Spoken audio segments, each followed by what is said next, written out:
Okay, guys. For this next section, we want to talk about the reciprocal, um, because really there's no such thing as division. What we do is we multiply by a reciprocal.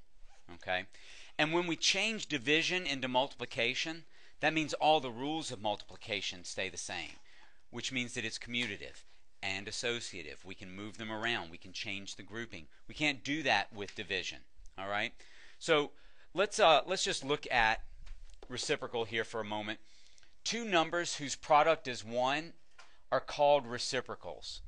Okay, so that means whenever I multiply two numbers together, if I get 1, then they're reciprocals of each other. Okay?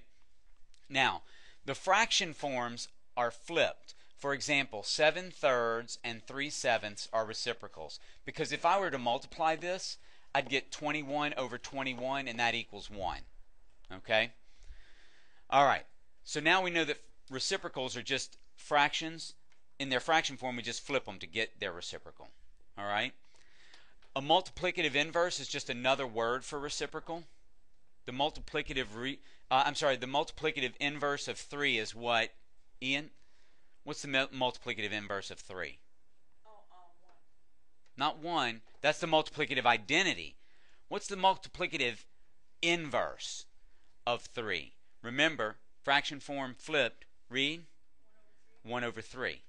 Right? This is 3 over 1, so its reciprocal is 1 over 3, or its multiplicative inverse is 1 over 3. Okay? And then when we multiply those, we get 3 over 3, and that's 1. All right? Now, here, the property of reciprocals. For every non-zero real number, a, there is a real number 1 over a, such that a times 1 over a equals 1. Basically saying every number, every real number other than 0 has a reciprocal. Why does 0 not have a reciprocal? What do you think, Eric? Okay. Maybe a little different. Edward? Anything times 0 is 0, not 1. Exactly. I can't, there's nothing that I can multiply 0 by to get 1. And remember, reciprocals, their product is 1. And here's another one. Excellent explanation there, Edward. 0 is equal to 0 over 1. Do you agree? Yeah. Right? 0 over 1 is 0. What happens when I flip it? Oh. Oh. Thank you, Arjun. Thank you, David. That's a math criminal. You are a math criminal if you do that.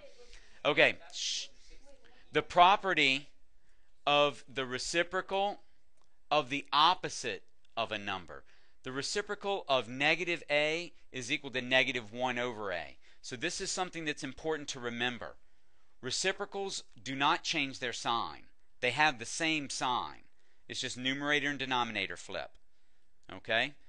Now, let's look down here. I'm going to try and scoot that over a bit so we can see everything. All right? Now, let me extend the page a bit, and let's look at these examples. Help me out. I'm going to call on you here, okay? So, Max, this first one here, it says 1/4 times 1 over negative 7. Tell me what that is, Max. We're just practicing a little multiplication. Okay. 1 over negative 28 is what Max says. Max, I like this number up out front, so negative 1 over 28. And I really like it up top, actually. Negative 1 over 28. Okay? All of those are true. All of those are true. Help me out with B then, Fredo. So you said 4 over 1? Y times 1/4. Okay. So what do you get?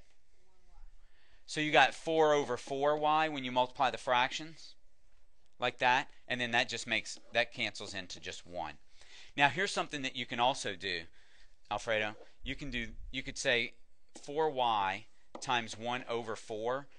I can just multiply straight across and get 4y over 4, and then those cancel and just give me y. That works too. Okay, either way is fine.